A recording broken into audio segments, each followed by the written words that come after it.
এই পক্ষ বিপক্ষের কথা তুলে ট্যাগিং এর রাজনীতি করেই তো আমাদের তরুণ প্রজন্ম স্লোগান তুলেছিল, তুমি কে আমি কে, রাজাকার রাজাকার। এই স্লোগান তুলতে তো বাধ্য করেছিল ফ্যাসিস্টরা। আবার যদি আজকের যুগে কেউ মৌলবাদীদের হাতে ক্ষমতা দেওয়া হবে না, এই কথা তো শেখ হাসিনা বলেছিল, এই কথা তো ইন্ডিয়া বলেছিল, সেই কথা যদি আজকেও বলে, আবার বলা হবে তুমি কে আমি কে, মৌলবাদ মৌলবাদ বলে স্লোগান।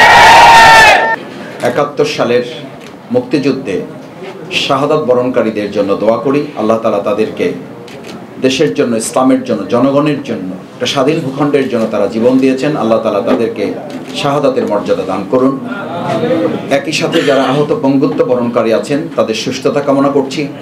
সেই স্বাধীনতাকে অর্থবহ করার জন্য 2024 সালের 5ই আগস্ট, জুলাই আগস্টের গণ অভ্যুত্থানে যারা জীবন দিয়েছেন, 71-এর অর্জিত মানচিত্রকে মানুষের কাছে একটা মুক্ত মানচিত্র করার জন্য, অর্জিত পতাকাটাকে সম্মানিত পতাকা করার জন্য, অর্জিত বাংলাদেশের স্বাধীনতাটাকে অর্থবহ করার জন্য আমাদের তৎকালীন সময়ের মেজর জলিল আমাদের জন্য যে কথা বলেছিলেন, অর্জিত স্বাধীনতা এটা যত সহজ, এটা রক্ষা করা তার চেয়েও কঠিন। সেই কঠিন দায়িত্ব পালন করার জন্য 2024-এ যারা জীবন দিয়েছেন, সেই অর্জিত স্বাধীনতাকে আবার আমাদের মানুষের মাঝে ফিরিয়ে দেওয়ার জন্য যারা আহত হয়ে পঙ্গুত্ব বরণ করে, চোখ হারিয়ে, হাত হারিয়ে, পা হারিয়ে আমাদের আজকে নতুন একটা সুন্দর বাংলাদেশ দিয়েছেন, আমরা তাদের জন্য আল্লাহর কাছে দোয়া করি, তারা সুস্থ হয়ে আমাদের মাঝে ফিরে আসুক। যারা শহীদ হয়েছেন আল্লাহ তাআলা তাদেরকে শাহাদাতের মর্যাদা দান করুন এবং তাদের পরিবারগুলোকে আল্লাহ তাআলা হেফাজত করুন। সম্মানিত ভাই এবং বোনেরা, আজকে আমরা এরকম একটা বাংলাদেশ যখন পেয়েছি, সেই বাংলাদেশে আমাদের মূল চাহিদাটা কী ছিল? আমাদের মুক্তিযুদ্ধের অঙ্গীকার কী ছিল? আমাদের মুক্তিযুদ্ধের অঙ্গীকার সাম্যের কথা ছিল, আমাদের একত্রিত হওয়ার কথা ছিল, ঐক্যবদ্ধ জাতি বিনির্মাণের কথা ছিল। বাংলাদেশ স্বাধীনতার 53 বছর পার করে আজকের এই 54 বছরে আমরা এসে লক্ষ্য করেছি প্রত্যেক সরকার সবচেয়ে বড় বাংলাদেশের ক্ষতি করেছে। এই দেশের মধ্যে ঐক্যের নামে তারা জাতি বিভেদের রাজনীতি সৃষ্টি করেছে। আজকে 2024-এ এসেও আমরা খেয়াল করি সেই 71-এর অর্জিত স্বাধীনতাকে যেন অর্থবহ করা না যায়, তার ধারাবাহিকতায় 2024-এর অর্জিত এই নতুন বাংলাদেশের নতুন স্বাধীনতাকেও যাতে অর্থবহ করা না যায়, তার জন্য কেউ কেউ এখনো ঠিক ফেসিবাদের সুরে তাদের প্রতিধ্বনি তাদের বক্তব্যের মধ্যে এখনো খুঁজে পাওয়া যায়।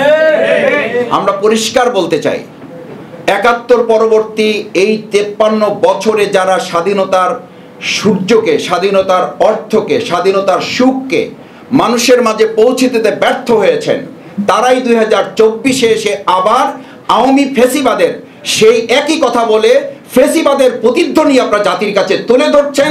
ফেসিবাদের উত্তরসূরি হিসেবে জাতি আবার তাদেরকে চিহ্নিত করতে বাধ্য হবে। আমি একটা কথা বুঝি ভাই, আমাদের দেশের মানুষ এখন এটাতে তো আমাদের পেট ভরবে না আমরা কে পক্ষে ছিলাম কে বিপক্ষে ছিলাম। এই পক্ষ বিপক্ষের কথা তুলে ট্যাগিং এর রাজনীতি করেই তো আমাদের তরুণ প্রজন্ম স্লোগান তুলেছিল, তুমি কে আমি কে, রাজাকার রাজাকার। এই স্লোগান তুলতে তো বাধ্য করেছিল ফ্যাসিস্টরা। আবার যদি আজকের যুগে কেউ মৌলবাদীদের হাতে ক্ষমতা দেওয়া হবে না, এই কথা তো শেখ হাসিনা বলেছিল, এই কথা তো ইন্ডিয়া বলেছিল, সেই কথা যদি আজকেও বলে, আবার বলা হবে তুমি কে আমি কে, মৌলবাদ মৌলবাদ বলে স্লোগান। আমরা পরিষ্কার বলি, বাংলাদেশ নিয়ে এখন আর কেউ এটা বলবেন না।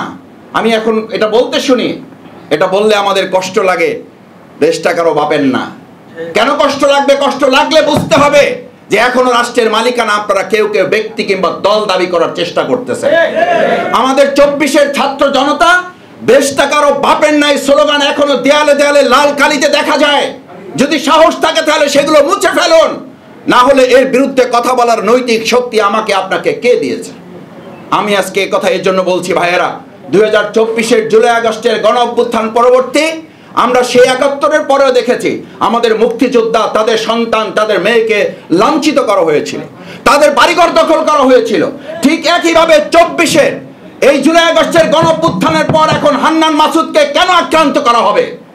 কেন আমাদের শহীদ পরিবারের সন্তান তার মেয়েকে পটুয়াখালী কবর জিয়ারত করার মতো একটা স্পর্শকাতর জায়গায় কেন আমাদের মেয়েকে লাঞ্ছিত করে তার ইজ্জতহানি করা হবে? কে করেছে, কারা করেছে, চিহ্নিত করে তাদের গ্রেফতারের ব্যবস্থা করতে হবে। এগুলো ৭১-এর সেই পরবর্তী চেতনা, দৃষ্টিভঙ্গি, একই পরিকল্পনার একই ছকে যারা হাঁটছেন, মানুষ এখন কথা বলতে শুরু করেছে যেই লাউ সেই কদু। মানুষ এখন কথা বলতে শুরু করেছে ৭১ সাল পরবর্তী বাংলাদেশের অর্থবহ স্বাধীনতা দেওয়ার পরিবর্তে স্বাধীনতাটাকে ব্যক্তি, দল এবং পরিবারের কুক্ষিগত একটা সম্পত্তিতে আপনারা কেউ কেউ পরিণত করার চেষ্টা করেছিলেন। আজও আমরা লক্ষ্য করছি। শ্রমিক সংগঠনের একজনের বক্তৃতা শুনে তো আমি অবাক হয়েছি। আমি রাস্তারও নিরাপদ চাই, আমি সাদাবাজির নিরাপত্তা চাই। কি অদ্ভুত কথা! আমি জানি না সেই দল তাকে বহিষ্কার করা কেন। সেই দল তো বহিষ্কার করার কথা না। সেই দল তো ওই লোককে প্রশাসনের হাতে তুলে দিয়ে তাকে গ্রেপ্তার এবং আইনের আওতায় নিয়ে আসার উদ্যোগ তাদের গ্রহণ করার কথা ছিল।